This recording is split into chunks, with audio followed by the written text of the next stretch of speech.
जेव्हा येतात ना आपली टीम पशुवैद्यकीय अधिकारी जे असतात तुम्ही परवानगी द्या सर्टिफिकेट बनवतात पण ते काय तिथं कापताय काय भरोसा नाही कागद तुम्हाला जे ते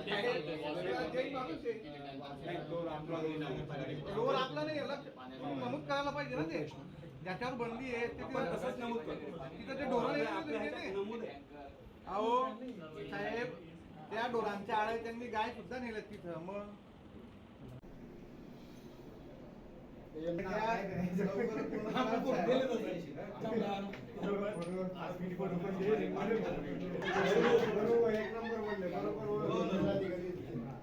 गेल्या अनेक वर्षापासून शाने गुरुजी व सातमध्ये जो रस्त्यावरती असलेला कत्तलखाना आहे हा बंद स्थितीत होता आणि कुठलीही मीटिंग न घेता कुठलंही GR पास न करता शिवसाहेबांनी त्याला एकतर्फा सुरू करण्याचे आदेश दिले।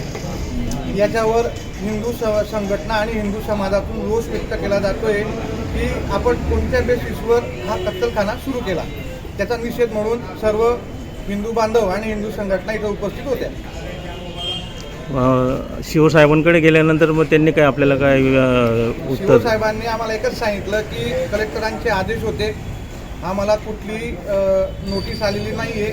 शिवसाहेबांच्या तोंडी आम्हाला सूचना होती की कत्तलखाने सुरू करावे। कुठल्याही प्रकारचं लेखीन दिलेलं नसताना सुद्धा नगरपालिकेने असा बेशिस्तपणा करून जो रोष ओढवला आहे याला स्वतः कारणीभूत नगरपालिका प्रशासन आहे।